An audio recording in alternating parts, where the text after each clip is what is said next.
ओम शांति।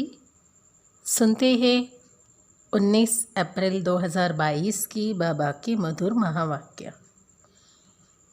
आज की मुरली के सार में शिव बाबा ने कहा, मीठे बच्चे, बाबा है ही भक्तों और बच्चों की रखवाली करने वाला। भक्त वत्सले भक्त वत्सलम पतित से पावन बनाकर घर ले जाने की जिम्मेवारी शिव बाबा की है, बच्चों की नहीं है। मुरली में प्रश्न है, बाबा का कल्प कल्प फर्ज क्या है। दूसरा प्रश्न है इसी में, कौन सा औना अर्थात चिंतन बाप को ही रहता है। उत्तर है, शिव बाबा का फ़र्ज़ है बच्चों को राजयोग सिखलाकर पावन बनाना, सभी को दुख से छुड़ाना। बाबा को ही ओना फिक्रात रहता है कि मैं जाकर अपने बच्चों को सुखी बनाऊं। मुरली में गीत बजा है, मुखड़ा देख ले प्राणी अब तो ज़रा दर्पण में, कितने पाप किए कितने पुण्य किए तूने अपने जीवन में। तो सुनते हैं धारणा के लिए मुख्य सार। पहली पॉइंट है, रोज़ अपने दिल रूपी दर्पण में देखना है कि कोई भी विकर्म करके अपना व दूसरों का नुकसान तो नहीं करते। सयाना बन बाबा की मत पर चलना है, भूतों को भगा देना है। दूसरी पॉइंट है, बाबा जो सत्य समाचार व कहानी सुनाते हैं वह सुनकर औरों को भी सुनानी है। आज का मीठा वरदान है, हर समय अपने दिल में बाबा की प्रत्यक्षता का झंडा लहराने वाले दृढ़ संकल्पधारी भव।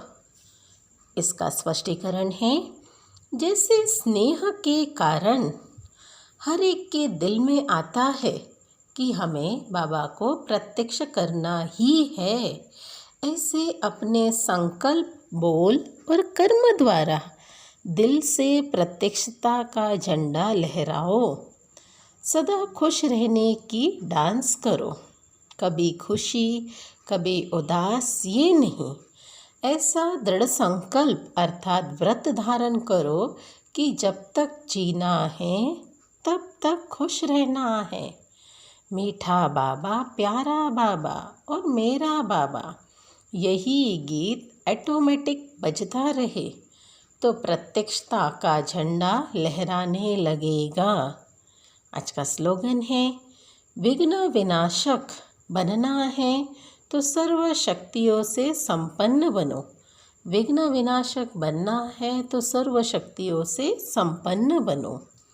और आज खास मातेश्वरी जी के अनमोल महावाक्य आए हैं, अर्थात मम्मा ने कहा, परमात्मा सुखदाता है ना कि दुखदाता। यह तो सभी मनुष्य जानते हैं कि तकदीर बनाने वाला एक ही है, वही परम पिता है। कहावत भी है कि तकदीर बनाने वाला जरा सामने तो आओ।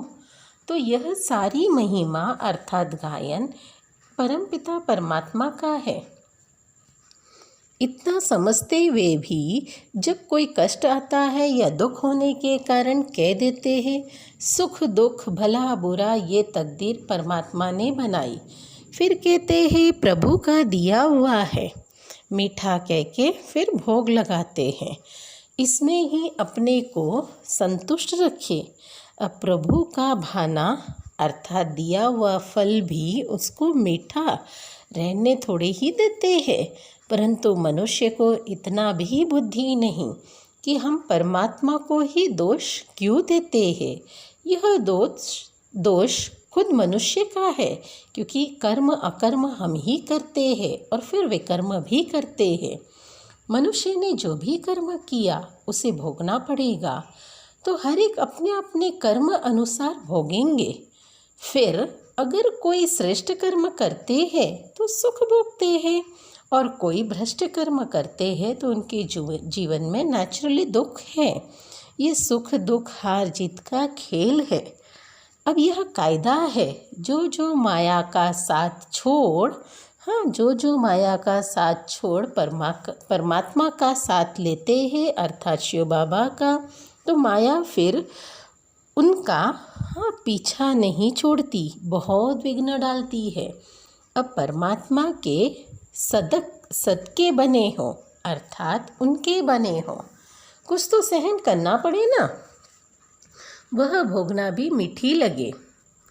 वे तो देखो कहते हैं हम माइट और लाइट है, हाँ, दे रहे हैं, परमात्मा कहते हैं।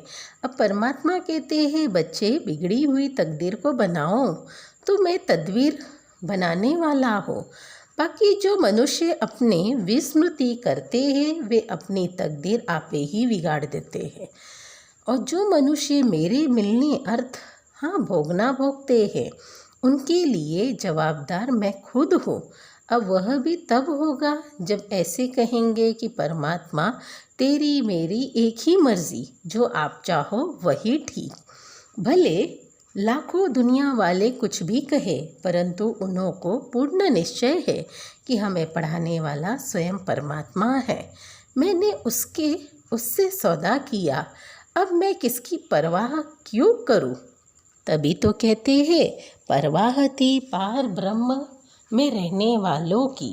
अब वह मिल गया है।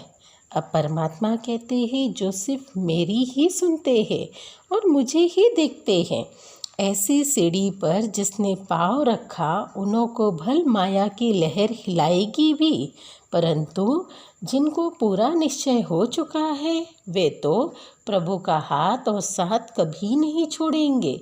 बाकी ऐसा न हो जरा भी माया उछाल दे और अपनी तकदीर को लकीर लगा देवे।